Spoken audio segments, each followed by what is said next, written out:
Kondisi di luar itu tidak sesuai ekspektasi kita, kondisi di luar tidak sesuai dengan keinginan kita.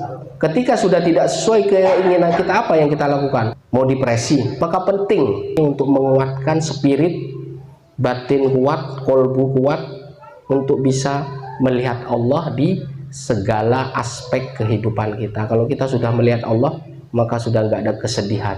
Sekali orang putus asa, maka jauh dari rahmat Allah. Maka disyaratkan di ayat lain, la tai'asu min rohillah, jangan kita berputus asa terhadap rahmat Allah. Rahmat Allah itu dekat, tergantung kita mau dekat apa tidak.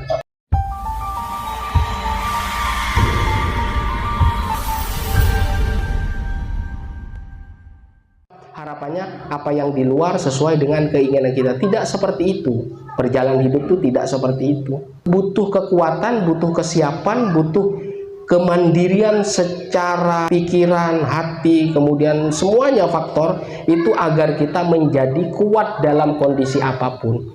Kondisi di luar itu tidak sesuai ekspektasi kita, kondisi di luar tidak sesuai dengan keinginan kita. Ketika sudah tidak sesuai keinginan kita, apa yang kita lakukan? Mau depresi, maka penting untuk menguatkan spirit, batin kuat, kolbu kuat, untuk bisa melihat Allah di segala aspek kehidupan kita. Kalau kita sudah melihat Allah, maka sudah nggak ada kesedihan. Diisyaratkan di dalam Al-Quran, anna auliya Allah la khaufun alaihim walahum yahzanun. Orang yang dekat dengan Allah itu nggak ada takutnya, nggak ada kesedihannya. Ya sedih biasa, tapi tidak berkelanjutan. Sedih dan susah sulitnya tidak membuat dia ciut, tidak membuat dia patah semangat, tidak membuat dia putus asa. Sekali orang putus asa, maka jauh dari rahmat Allah. Maka disyaratkan di ayat lain, la tai'asu min rohillah, jangan kita berputus asa terhadap rahmat Allah. Rahmat Allah itu dekat, tergantung kita mau dekat apa tidak. Mungkin kita mensyukuri hal yang besar, tapi kita lupa mensyukuri hal yang kecil. Bahkan kalau kita tumpuk hal yang kecil, itu akan menjadi besar juga. Kalau kita tumpuk, kalau kita kumpulkan suatu yang sedikit, maka akan menjadi banyak. Inilah yang mungkin lupa kita perhatikan, dan ini bisa jadi yang kecil-kecil bisa jadi pertahanan, bisa jadi kekuatan kita di saat kita dalam kesulitan.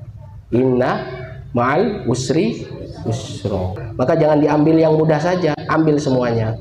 Maka semuanya nggak terasa sulit, karena sudah dirangkul semua. Karena kita akan menghadapi keadaan yang tidak pasti, ya, keadaan yang tidak sesuai dengan keinginan kita. Maka ketika sudah menghadapi seperti itu, ada kesiapan merubah keadaan agar yang di luar sesuai dengan keinginan kita. Tuh, seperti itu. Maka itu butuh benteng, butuh kekuatan yang ada di dalam batin, di dalam pikiran. Cukup mengerjakan suatu yang positif saja. Jadi kalau misalkan ada kesulitan, arahkan. Kalau kamu tidak diarahkan pikir ke hal yang positif, maka kamu akan menjadi sakit. Kalau sudah sakit, mikir aja. Lihat hal-hal yang positif. Apapun yang terjadi, ambil sisi positifnya. Jangan mengharapkan suatu yang dari orang yang baik-baik saja. Pasti orang menginginkan yang baik, maka kita menjadi pencipta, membuat kebaikan itu, sehingga sudah pasti kita akan merangkul kemudahan itu ketika kita tidak membeda-bedakan antara sulit dan mudah. Inna ma'al usri yusra. Maka ambil semuanya. Maka kalau sudah diambil semua, kesulitan tidak terasa apa-apa. Maka sudah hidup menjadi mudah saja. Ketika sudah seperti itu, rahmat Allah dekat. Ketika sudah rahmat Allah dekat, maka keberkahan akan menaungi kita semua.